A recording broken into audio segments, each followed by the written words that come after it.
ترجم معرنة كل عالن كله كلنا أب بيتنا ناتنا حسابات نهبلينا كبران تحتلتنا أكات على أرستي بمخانو دما كل سب أب مكت عياتو ويدما أبنا ناتو حساب أب محب دما عياتو قاليو معرض تبعتي وقلبه توعيه كعيا اللون السويد ما معرض زبحال زبلالو قاليو دما تفضل لنا عدلات عدل تمرتي يكون عدل صراحه يكون بزقبات تتقيمن معريهم كسرحه مس زخلا دما معرض كوينا لوا زبل دما قالو بز كوين بات كن معرضات لك ترجمه ويدما اتلك امر معرضت بخمه يكون ردو زقبانا فللياتك كم صباق اخا ترديكا مخاد معرض نديو زلك عدلات بزقبا تتقيمكا معرتي معرخا زوها وزولو سب معريك تبركت مخاليو كبرتاتك قديفكا نابتيكا ديناتكا كبرتات مخاديو إذا خوين باتي مويوان عادي ما في ربنا بخمس السعب كردعنا عفتنا لامو وحبرنا كتاتلا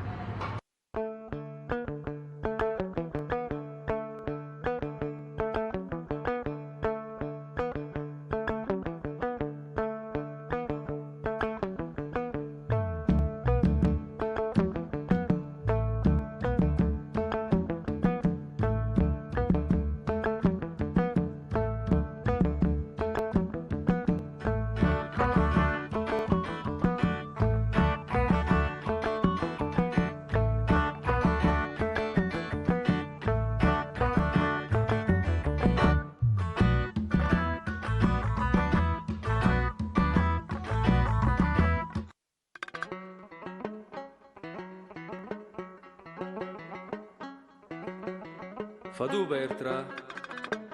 كيش أبو بيسي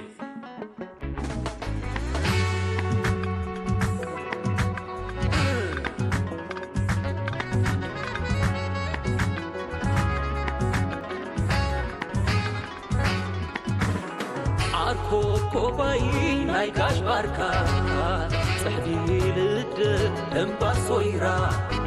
فول مررو ناي عزبا أنا ليه كمان تبيكر كبا برهان صحي في الشتاء والحجر مع الأفا قالن ستيتي عدة حابتن بعلت بيتنا إز مبالنا عبا حلافن تسكيمان عبرات مرح تعرف في ارتيان مباليو بزي مرايكا ورح مقابيت شو منت معلت مسوط أرات نخبر زا قالن ستيتيو معلت تفليو عمت متز بعل أبزا هكره بعل كأندز اللي علنت وانتهاليو معرنت سبالكاليو انتو هنا جن كان دايكا بحبرة السبنايو نزا قلبو قبو ترديو ستكملان تبلنا أملك تحطو زاتيو مخنياتو نزم عرنت زبال أمر بقوقوي مردا أبتن من إسياد دقا أنستيون كهالو يترفن نزا خبر عليتا ملكتنا غا أما عرنت رديتنا نعبير لمرمينا خنغرب مو مسانا تنحو أبكي ريلان مسعودكو كيان إصاب زفراكو لعلي قيوز سمعني نايد حكي دخنا دركي كمان حلم حجري بعزنا بقى طبق حتى إيو مخنياتو كابتي ترجم ناي معرنات كتبقس كلها أقداسي قبرو تغالسي معرنات كنبل كلنا جن كل جديد أنا نبعلي تقال كتل عال كلا سجد قبل مس أزمة تقل حرخ رخ زبل سمعي تعلو مثلاً تاي نصحت كأزا قال حجي زبل ملس جبرون تركبها بوزحات سبات جن ترجم بمركب مجماركا طبق مثلاً حجيت يخنقبرون خلز مثلاً اتمسرت أو مسمر عن صفنا كلنا خنسامة معلو نخل وخنبقص طبق مثلاً حجي معرنات كنبل كلنا أتي ندق انستيو سلازخونا بصوتن عدلو هغواني فن كله معناته بوليتيكاوي محبراوي قطباوي نابرن دق انستيو سلازخونا طرح عدلو هغواني فن كله موزخا سلازي قبولو جيغا سلازخونه فتحاو سلازي كونه نعقو نملواط زغبر قالسي وي غزوناي معرنات نبلو ازي حجتي مسرتاو مسمر أبت ترجم كنا نصفون خيل مثلاً كابو عمق زبالة خنتي تخيلنا جن بمنصرتي كورتاتنا تبهلنا تتاريخنا مسؤول أمزازينا ممينا نعنا زحشنا زبالنا يو ترجم عمق زبالة خنرخبلو أقداس خون حجي نحنا مستي قالسنا مست تاريخنا خنريو خلنا تي أبزق عزوناي معرنات متينا زلنا قليل يكون نمغيارو بزح تقاليسنا بقربات رح كيكونون بقبرون بمسواتي ተቃሊስና ሓያለ መፂና ኣለና ሰኪምና ኣለና እሱ ግን እኹል ድዩ ምክንያቱ ብዙሕ ሰባት ካን ታቅብሉ ትሰምዑ ማዕርነት ኢልካ ሕጂ እንታይ እዩ ተወዲኡ እንዲ ተቃልሲ ተዓዊትና እንዲና መሊስና እንዲና ዝብሉውን ንርከቡ በተኻለ ወገኑ ክትሪኦ ከለኻ ገለገለ ሰባትካ ማዕርነት ማለት ደይተን ኣብ ሰብኡ ፅልእ ዘለወን ውሕዳት ኣንስቲ ዘልዕልኦ ርእስቲ እዩ ምስ ነፍሰን ዘይተሓጎሳ ዘረባ ዝፈትዋ ከመን ዝበላ ኣንስቲ ዘልዕልኦ እዩ ስለዚ ንዓና ይምልከተናን እዩ ካብ ደገ ዝመፀ እውን እዩ ምስ ባህልና ዝኸይድ ኣይኮነን ዝብል ኣረኣእያታት እውን ትርኢ ምስ እዚ ሕጂ እቲ መፂናያ ዘለና ቃልሲ ተዓዊትናሉ ዘለና ዓወት ኩሉ ግዜ ኣብ ተወሰነ እዋን ጠጠው ኢልካ ምግምጋሙ ኣንፈቱ ይስሕት ኣሎ ድዩ ወይስ ካብቲ ክበፅሖ ዝደለየ ዝዕንቅፆ ነገራት ረክብ ኣሎ ድዩ ኢልካ ምግምጋሙኻ ኣገዳሲ ይገብሮ ምስ ዓለም በፂሓቶ ዘላ ምዕባለ ደረጃ ለውጥታት ናይ ተሓሳስባ ደቅና ተናዋልድና እሽትሕዋትና ኩና ደቅና እውን ቀጻሊ እነዚ ነገራት እዚ ይፅለዋ ስለ ዝኾና ቀጻሊ ይሪኦኦን ይሰምዖኦን ይከታተልኦን ስለ ዝኾና ከመይ ገይረን ካብቲ ናታት ክብርታት ምንቕ ከይበላ ካብቲ ቃልሲ ተዓወታሉ ዕላምኡን ከይወፃ ድማ ጥዕንኡ ዝሓለወ ትርጉም ናይ ማዕርነት ሒዘን ኸዳ ክንገብር ቀጻሊ ምኽላሱ ምግምጋሙ የድልየና እዚ ክንገብር ከዓ ኣብ መዓልቲ ደቂ ኣንስትዮ ጥራሕ ከነልዕሎ ዘይኮነስ ብቐጻሊ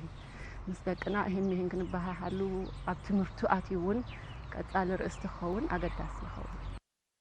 ኣቐዲምና ከም ዝገለጽናዮ ሕብረተሰብና ኣብዚ መዳይ ዘለዎ ርድኢት ኣብቲ ዝደለ ደረጃ በፂሕሎ ክንብል ኣይከኣልን እዩ ምክንያቱ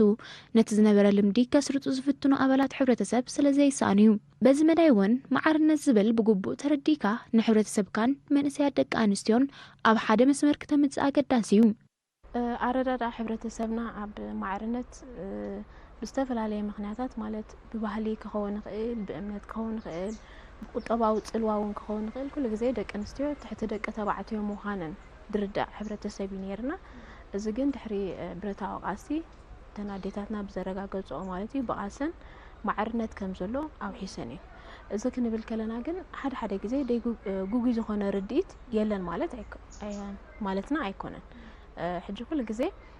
ነዚ ማዕርነት ዝብል ቃል ወሲዶም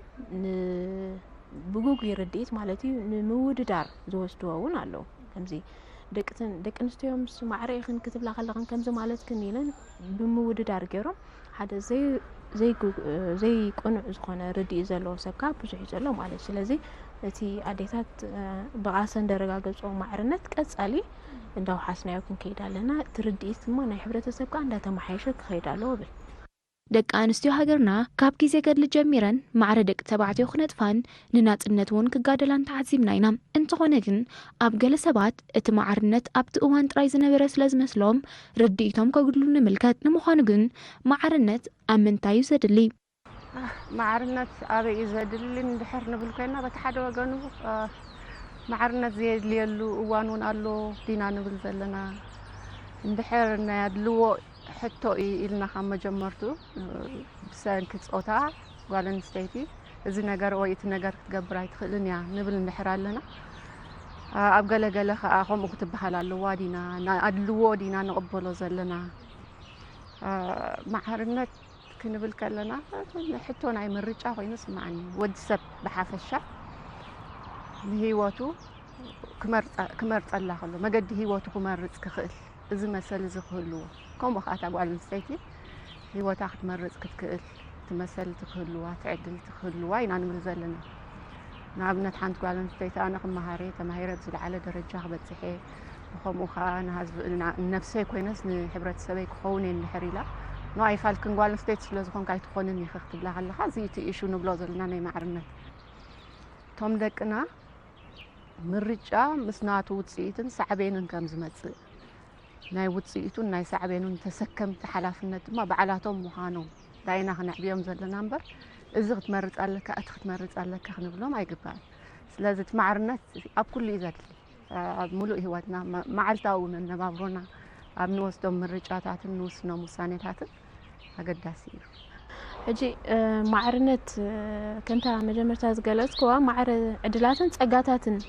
ንኩሉ ጾታ ብደይ አለው ማለት እንዴ ስለዚህ ማዕርነት ኣብ ስራሕ ይድሊ ማዕርነት ኣብ ጥዕና ይድሊ ማዕርነት ኣብ ናይ ትምህርቲ ዕድላት ይድሊ ማዕርነት ኣብ ኩሉ ተሃገር ከተህቦ ትኽእል ጸጋታት ይድሊ ማለት እዩ እጂ ማዕርነት ዘይለየሉ ኩነታት ኣሎ ድዩ ትብል ሕቶ ሓደ ግዜ ኣሎ ጓንስተይቲ ክትጠንስ ክትሓርስ ኣለዋ ስለዚህ ማዕርኢና ኢልካ ነቲ ትርጉም በኻል ቀይርካ ዝግበር ማለት እዩ ኣብ ምዕራባዊ ሃገራት ዝርአ እዚ እጂ ማዕርነት ዘልዩ ኣይኮነን ማለት ነናትካ ጽባቐ ነናትካ ክስተይ ዘለካ እዩ ስለዚህ ማዕርነት ኣብ ኩሉ ዕድላት እዩ ዘድሊ እንተዘይኮነ እቲ ካብኡ ሓሊፍካ ብማዕርነት ቃል ተጠቂምካ ልዕልዩ ዝሓለፈ ካልእ መረዳእታታት ግን ኣብ ከምዚ ግን ኣይደለኒ ማለት እዩ ምክንያቱ ማዕርነት ክንብል ከለና ኩሉ ግዜ ብክብርታት ምስ ባህሊ ናይ ሃገርና ብዝኸይድ መንገዲ ብኸመይ ንጥቀመሉኻ ክንፈልጥ ኣለና ማለት እዩ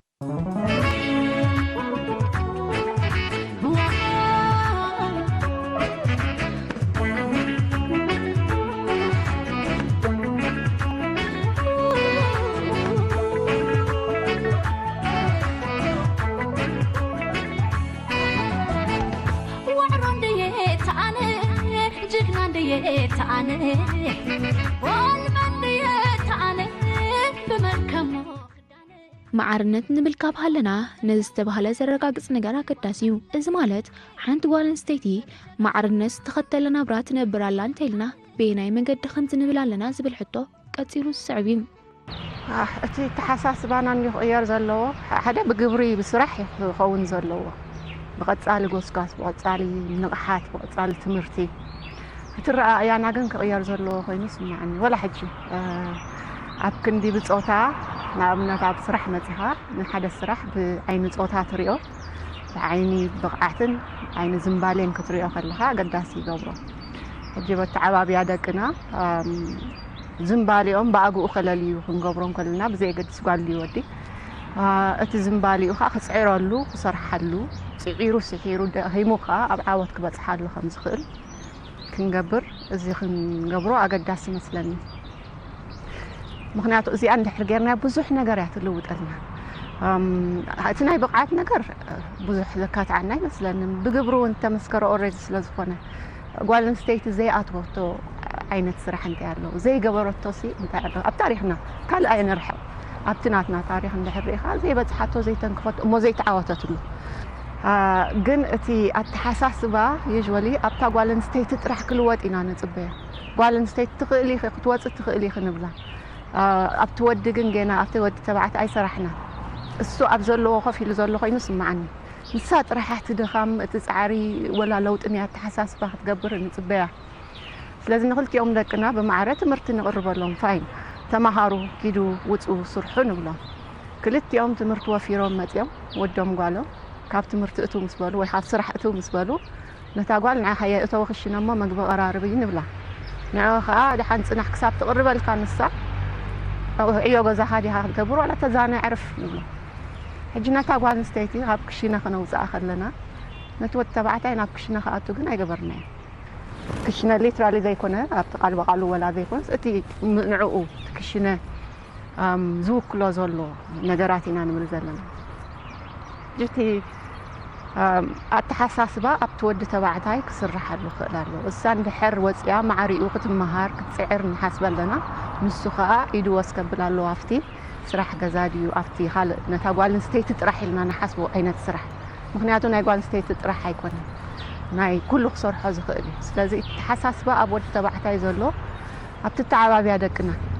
ነቲ ወዲ ተባዕታይ ኣተሓሳስቡ ኣብዚ ክንቅይረሉ ኣብዚ ዓብዪ ስራሕ ይተርፈና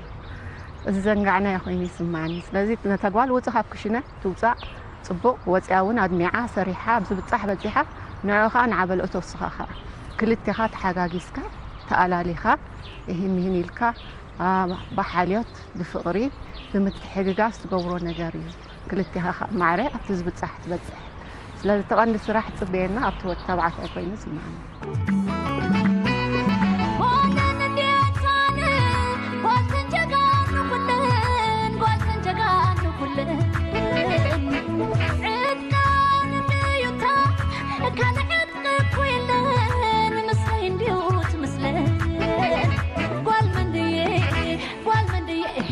والتقادالي تقلاسي وانا وانا نورصايا بسي معرنت نزي خبال سنحة تخطيلو زخدخاب كونه تفتراو فللينا دق أنستيون دق تبعتيون أب قمت بمئتاو رديتنا خنعروني قبانايو وتفللينا رؤي اندي بزح ذكات عونا يمثلن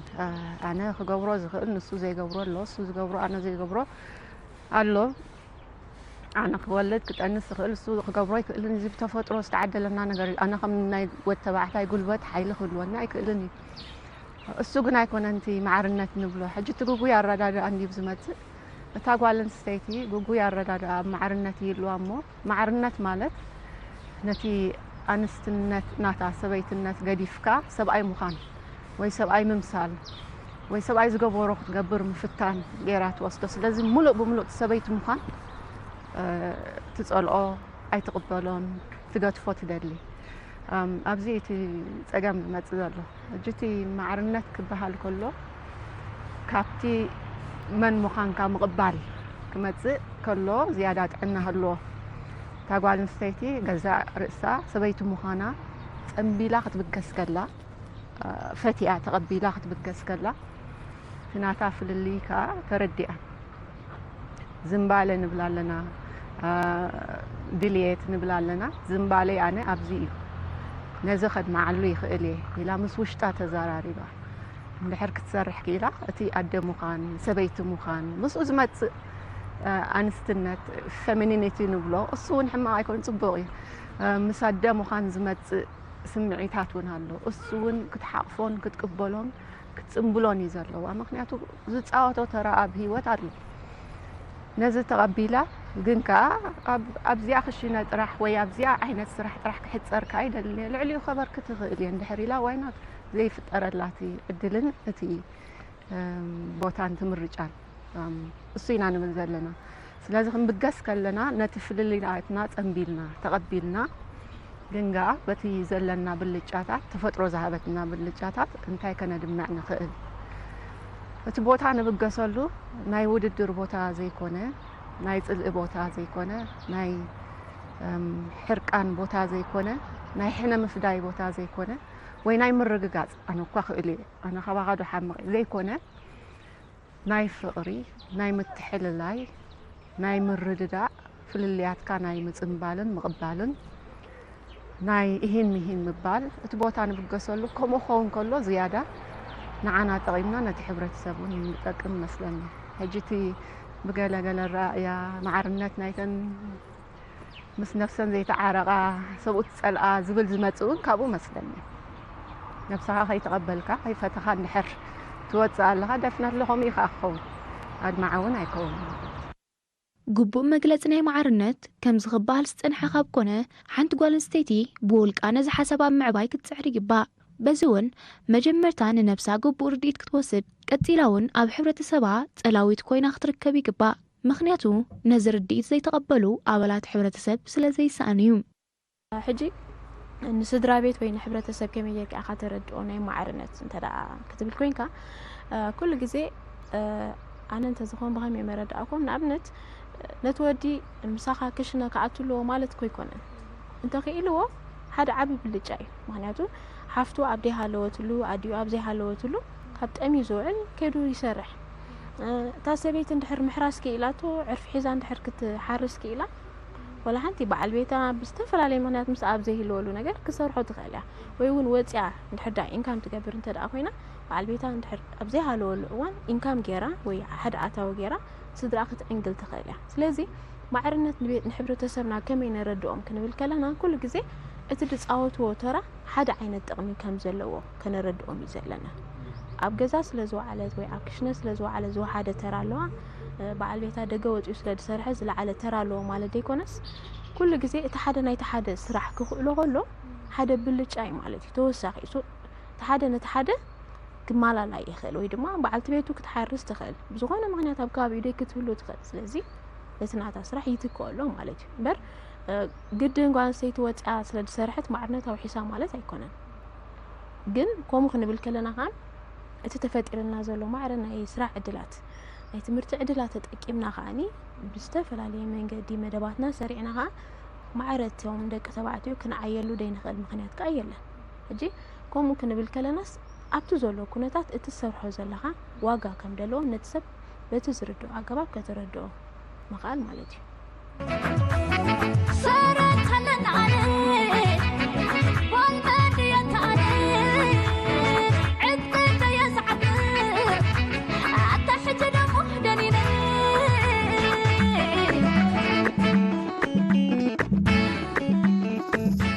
معرنت كنبل نكلنا نتفتراو فللي رقيتنا مسدق سبعتيو حد نخونو الحساب كم زي كونه تقليسيو نتزلنا تفتراو فللي تردينا نن حد حدنا تملالينا كنبرون اتك عندما الاختنا يزقاليو كابز استوهب مبرهون بزح كسيفكم كتكوننا تتسفنا أمو داتا نزب على ملكي تنزح لفوق الاخت أغريبنا مدبنا خنزازم وتبعال كل جزية خزخاخرنا صبغيت الزحمات أنا يقعزو يزخاخرنا انتي تعاويتنا بيبزحنا كنو كسو دقنا خوس كسالو زخلا حبتام تاريخ كم زلنا يزخاخرنا يو معريوخا قمقام نقبرو الأوان ونكخون أبي بزحنا حج خنا بيقتنا نخيل لنا دقنا الرداد أنكم يعدو السوديو خرد ندل زلنا سكفتات أتفتر نتحر كوين خاب خمين عقو مفتحين رخبوا لما كم مسمرنا عين واتسن زيتات أبقى متأتينا هين كنبهات أب عامد حنساب ترح زي قلنا جن تحبرت سب أبقى تعلي أبز قد دايزي أم الزراب كله بوجانكم بوجان زيناون خمسة عينات مدبات نستفل عليه كفالات حبرت سب كإلاتات استفل عليه كإلاتات لكن استيو نبعلن بممسا أبقى تعلي مزراب كله بزعباز قد دايزي أقد داسي مسكني داك ناون أبتي تمرتي زمهارو تمرتأتيو كم مزرار بنتلي أبقى تعلي مزراب كله تحبرت سب ناتو ترجم ناي معرنت هالليو بوخ أخيت كاب دجز مزه خمسة اللغة تقدي حس زي كونه نعنا مس بهلنا مس تاريخنا مس كبرتاتنا زي ترجم هاللينا زي ترجم زخا أبدكنا أول دوتات سقطلو خم يجرنا نسرطة أبقى تعلي سرح كنهلو لبوايا حدث معنا. اوكي سو نشو مونت مقابيت عملكي تقبلو زدلي دبزح سب شو مونت مقابيت كمزي داي زردو وي كمزي جوجل يرداد اناي معرنا زلو مالتي كل انتن معاتات نايدك تبعتي حنتي نايدك انستيو زردو سوالو زغن شو مونت مقابيت اهغراو معالتي يو اهغراو معالتي زخونو لخا انيتن نعودو حاسدك انستيو نعن مذكر بفوليز مصت معالتي دامبر سيستميتن 64 نايدك تبعتي حنتناتن معالتي ايكونن ገለገለ ሰዋት ሕጂ ነዚ معالتي ምክንያት ገይሮም ከም ጉጉ ርድኢት ወይ ድማ ጉጉ አተሓሳስባ ዘለዎም አለው ሓደ ዝ አተሓሳስባ ከዕረ አለው ደቂ አንስትዮ ወደቂ ተባዕትዮ ኩሎም ሓደ ዓይነት ዋጋ ሓደ ዓይነት ክብረት ዘለዎም እዮም ስለዚ በዚ معالتي እዚ አመልኪተ ድማ ንኩለን ደቂ አንስትዮ مجمرتان قعنا بزمعلتي أبقى عكن كلنا ندلي كلا إدما نقولتي منكستي قريب لنا زلوا عدلات نيت عنا يخون نيت مرتي يخون نيت سرح يخون كم تزقبا أنا كنت كملوا كم تزقبا أنا كن عبي لغا بس معلتي يمحسن مالتي أنا وراسي أنا بويانة نخد دجنو ماني خصمتني نص خمك وينو أنا بويانة نخلو دجنو ماني خصمتني نص خمك